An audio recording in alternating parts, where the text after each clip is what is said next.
এক সময়ের কথা। মিশর ছিল মুসলিম শাসনের অন্তর্ভুক্ত। সেখানে গভর্নরের দায়িত্বে ছিলেন সাহাবী আমর ইবনুল আস রাদিয়াল্লাহু আনহু, ইসলামের এক মহান বীর, যিনি মিশর বিজয়ের অন্যতম সেনাপতি ছিলেন।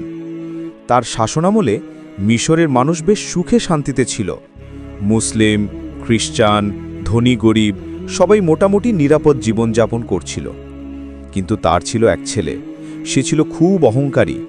সে ভাবত, আমি তো গভর্নরের সন্তান, আমাকে কেউ কিছু বলার সাহস রাখে না। একদিন সেই ছেলেটি এক গরিব খ্রিস্টান ছেলেকে বিনা কারণে মারধর করল, শুধু নিজের প্রভাব খাটানোর জন্য। সে ছেলেটির সম্মানহানিকর আচরণ করল। খ্রিস্টান ছেলেটি ছিল খুব গরিব, তাই সে কিছুই বলতে সাহস করল না। গভর্নরের ছেলের বিরুদ্ধে অভিযোগ করার সাহস তার ছিল না। কিছুদিন পরে একজন মদিনা ফেরত প্রতিবেশী এসে বলল, তুমি কি জানো, মদিনায় ইসলামের দ্বিতীয় খলিফা উমর রাদিয়াল্লাহু আনহু একজন ন্যায়পরায়ণ শাসক। তিনি মুসলিম অমুসলিম, ধনী গরিব সবাইকে সমান চোখে দেখেন। কারো প্রতি অন্যায় হলে তিনি তা সহ্য করেন না। এই কথা শুনে খ্রিস্টান ছেলের মনে সাহস আসে।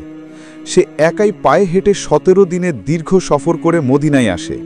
সে খলিফা উমর রাদিয়াল্লাহু আনহুয়ের দরবারে হাজির হয়ে তার কষ্টের কথা খুলে বলে।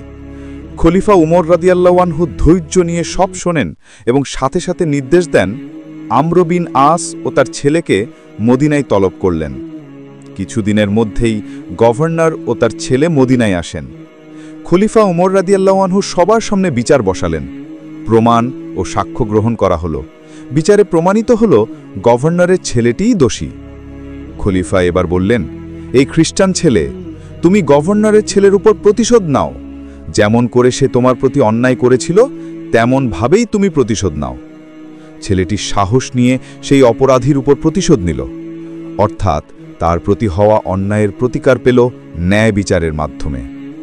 খলিফা উমর রাদিয়াল্লাহু আনহু এরপর গভর্নরের ছেলেকে বললেন, তোমাকে কিসে এমন সাহস দিল যে তুমি একজন গরিব মানুষকে অন্যায়ভাবে মারবে?